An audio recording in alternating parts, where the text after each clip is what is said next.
በስመ አብ ወወልድ ወመንፈስ ቅዱስ አሐዱ አምላክ አሜን። በራስህ ክፉ ነገር አታድርግ። ዲያቆን ሄኖክ ኃይሌ እንደጻፈው።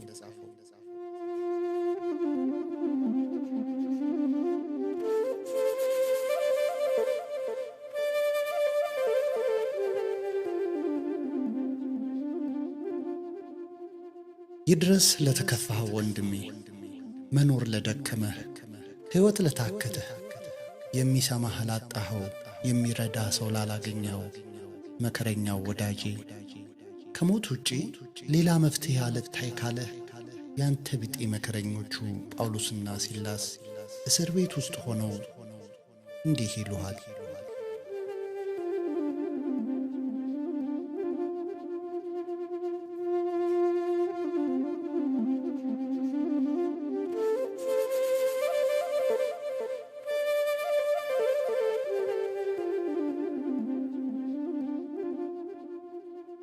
በራስህ ክፉ ነገር አታድርግ።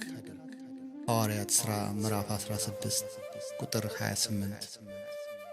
አውቃለሁ ዙሪያው ገደል ሆኖብሃል፣ ምን ነው ባልተፈጠርኩ እስክትል ድረስ ተጨንቀሃል። ግን ይህ ስሜት በአንተ አልተጀመረም። ሰው ሆኖ ተፈጥሮ ኑሮ ያልመረረው ማን አለ? መሞት ያልተመኘስ ማን አለ?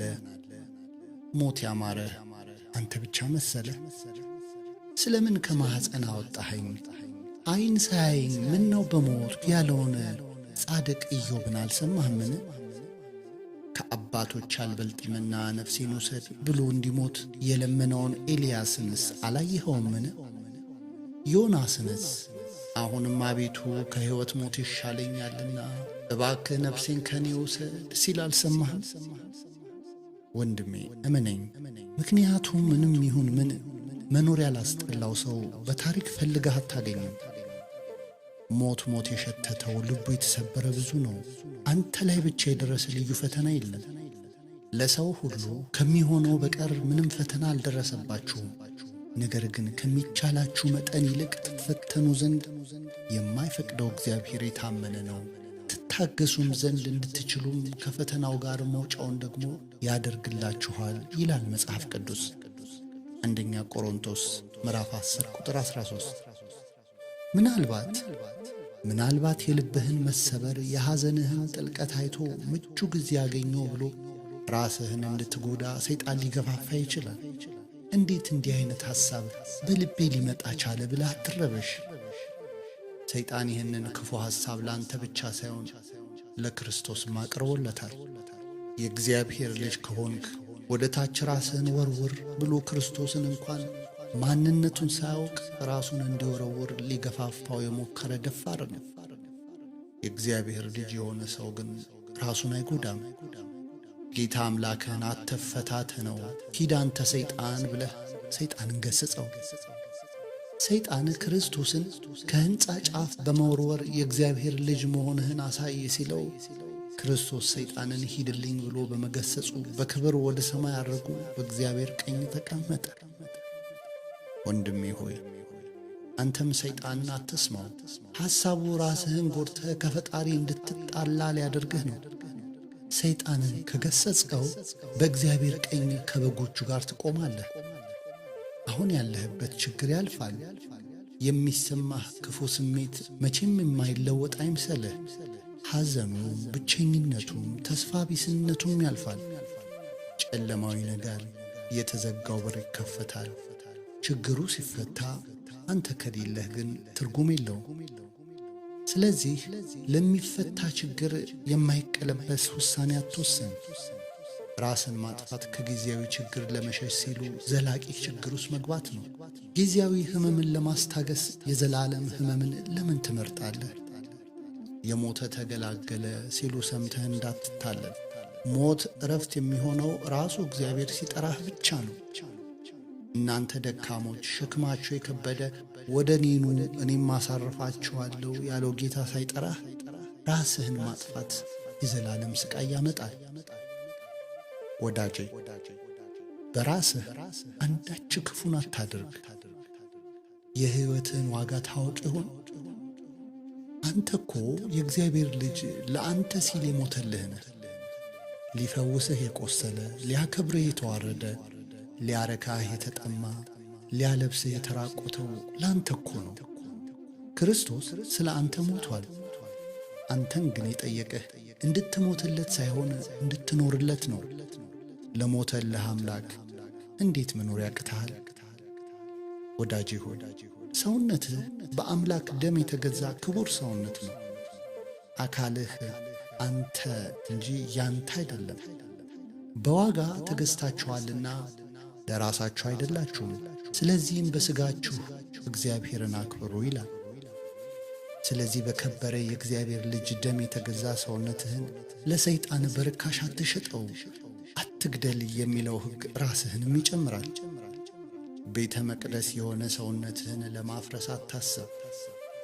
ማንም የእግዚአብሔርን ቤተ መቅደስ ቢያፈርስ እግዚአብሔር እርሱን ያፈርሰዋል። የእግዚአብሔር ቤተ መቅደስ ቅዱስ ነውና ያውም እናንተ ናችሁ። አንደኛ ቆሮንቶስ ምዕራፍ 3 ቁጥር 17። ምናልባት ሰዎች አስቀይመው ይሆን? አሳያቸዋለሁ፣ ስሞት የኔ ነገር ይገባቸዋል ብለህ በሰዎች ተቀይመህ ራስህን አትጉዳ። እመነኝ፣ ብትሞት ሰዎች ከሳምንት በላይ አያስታውሱህም። ለሕይወት ዋጋ ያልሰጡ ሰዎች ለሞት ዋጋ አይሰጡም፣ ፈጥነውም ይረሱሃል። ለሚረሱ ሰዎች ብለህ የማይረሳህን አምላክ አታሳዝን። ሰው ስለ አንተ ግድ የለውም፣ እግዚአብሔር ግን የራስህን ፀጉር ቁጥር ሳይቀር በቁጥር ያውቀዋል። እንኳንስ ራስህን ልትጎዳ አንዲት ፀጉር እንኳን ከአንተ እንድትወድቅ አይፈልግም። እግዚአብሔርን በኀጢአት ብታሳዝነው እንኳን ኖረህ ንስሐ እንድትገባ እንጂ እንድትሞት አይፈልግም። አባትህ ነውና ከእርሱ ጋር ባትኖርም እንድትኖር ይፈልጋል። በምሳሌ ልንገርህ። ሁለት ሴቶች አንድን ሕፃን የኔ ልጅ ነው ብለው እየተከራከሩ ጠቢቡ ሰሎሞን ፊት ቀረቡ። ጠቢቡ ሰሎሞን ሰይፍ አመጣና ልጁን ቆርጬ ለሁለት ላካፍላችሁ አላቸው።